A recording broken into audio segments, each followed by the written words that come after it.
Hey guys, well, Happy New Year for one, and for two, just a quick update on the Losi 8 3.0. I haven't been too busy lately on it just because of the fact it's winter, like I was saying in my last video, and there's just not a whole lot of motivation. I mean, there's like 300 feet of snow outside, and it's really, really cold, and I've been working a lot, so I've had this past almost 2 weeks off of work, so I just now decided to start getting some things ready, just due to lack of motivation. I'm still working really slow at it.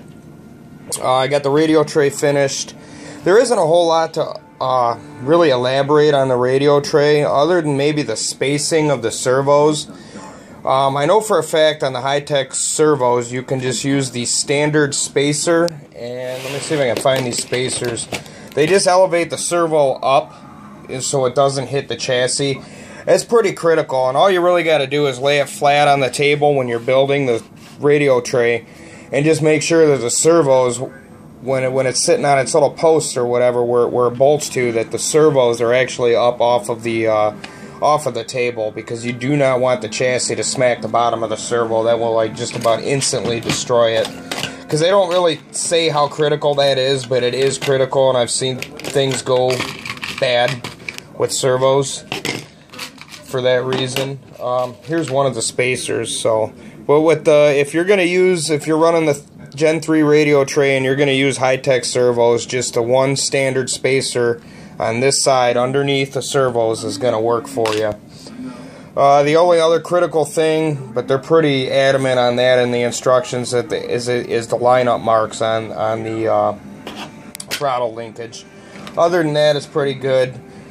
You might, when you put the servo in, too, you might want to grease the grommet, like where the wire comes through the servo, just to make it easier to slide in, because it's a really tight interference fit, and you almost got to kind of force them in there, but you don't want to rip the wires. So you just got to kind of get it right. I'd put it in with the wire in first, like on an angle, and then just kind of gently push it down. Gently but firmly, and then it'll just pop right in. Just put some grease around that grommet, they'll slide right in. That's what I do every single time. There isn't a whole lot of room in the radio tray. I think I've already said that. For the transponder, even with the smaller transponders, they're a pain in the ass to get in there. So I just mount them on top, and plus it's pretty cool when you switch your radio on, or your radio tray on, I should say. You're going to see the light come on in the transponder, knowing that you got contact.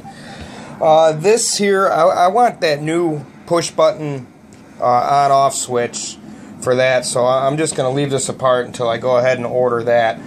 The next thing that this thing needs is an engine and paint. I was going to throw my old P5 in there, but new buggy, new engine, just have to do it. I think I've already described that, so this will just be another backup motor. I think I'm also going to get a brand new engine for my Truggy, which has basically a brand new P5 in it, but I'm still going to get a new engine for it. I have something up my sleeve. I'm still debating if I want a clocked motor or not.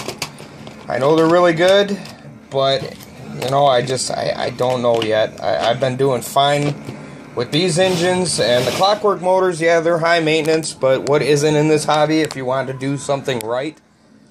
So, but I am kind of a little bit lazy with my engines, so, you know, I don't have a whole lot of time to sit there and tear apart an engine, clean the bearings, put it back together. You know, not mid-season anyway. I'm just really pressed for time. So we'll see, though. If I get one, I'm going to have to do it. There's no ifs, ands, or buts about it. I mean, you should even do it with you know, with your stock motors. It doesn't really matter. I mean, any dirt that gets in there that will get past the seals, no matter what you do, it's going to tear the motor up very slowly. That really fine paste, when the bearing's spinning around, a little bit of dirt gets through there, and that bearing grinds up that dirt and turns it into like a ultra fine paste. It just gets through there, and it actually prematurely wears your piston and sleeve. I mean, you could still get 4 or 5 gallons out of it, but if you keep the engine spotless on the inside, there's no reason why you can't get 10 or more gallons out of a engine, maybe with a repinch or something. But that's a whole different story. When I get my new engines, the break-in videos I got coming up, you guys are going to really enjoy that. I'm actually really excited about doing that with you guys. I'm going to go ahead and share the whole process for you. It's going to be a lot of videos just like this build video. Just every single step, anything I take. I mean, even, like I said, if the engine shuts off or whatever, I'm not going to stop recording. We're just going to troubleshoot and go through the whole process so you guys can see exactly what it's like. Other than that, I've got some things coming up with the Mini 8, and we got some upgrades for that. Those will be coming in. Let's see, what else did I do with this? God, I'm kind of at a loss for words, guys. This antenna thing here, I don't know if you guys can see that it's kind of bent downward. There's a pretty easy trick to do that. You just heat it up with a heat gun over the stove or whatever, and then just bend the antenna in one little spot, you know, the whole antenna tube, and then you just take one spot and kind of heat it up and bend it. That way it goes back, so if it crashes, it's kind of below the body, and it won't break, or it won't, you know, rip the antenna cap off. It just keeps it kind of low profile. Other than that, well, that's about it, guys. I mean, this thing is really cool, though. I can't wait to get this thing out on the track and drive it. It's a whole different story. Like I said, I've driven a couple other Losi 8 3.0s, but it's different when it's yours. You know, you treat it differently. You drive it a little more aggressively. You can really kind of just push it. You're not so paranoid about crashing and breaking it for somebody. You can actually, you know, drive it like it's yours because it is yours. So, you know, there might not be too many videos after this coming up. Oh, the other thing I got to do is paint. I have my body, my 3.0 body being sent out. That's going to be probably within the next few weeks here. The scheme of the body, actually, I don't even really know what the guy's going to do with it. I kind of told him the colors and a little bit of what I liked. Send him a picture of my older bodies that you've seen. And he's going to do something with that. I mean, he's just a really good painter, so we're going to see. It's kind of going to be a surprise for me. I'm going to see what he does. Just kind of told him, here, use these colors, and this is kind of what I had to go with, and then you can just go nuts and do whatever you want. So we'll see how that comes out. I'm going to have to get a truggy body because I'm going to send them two at once. I want two matching bodies, you know.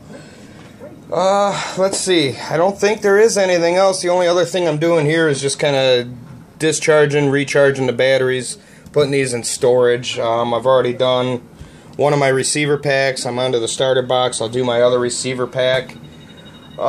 I need another RC toolbox. My stuff, I have no more room for it. I've got all these containers here. Everything needs to go in one for when I go to the track. So I'm going to look for a bigger box, something to store my tools in. So if you guys can think of anything you want me to cover for you or do a video on, please tell me. You can either message me or comment in the section below. It's probably easier if you just comment, and because I read through them pretty regularly. So yeah, if there's something you guys want to see, feel free to let me know. I'll cover whatever I can for you. And outside of that, we'll see you guys soon, hopefully. If I can think of another video to make, I will. If you guys can think of another video you'd like to see me make, I'll give that a shot. Other than that, we'll probably won't see you till closer to spring. So I hope you guys have a great new year, and good luck and good racing to everybody. Thanks again for watching, and be sure to subscribe to me. Thanks, guys.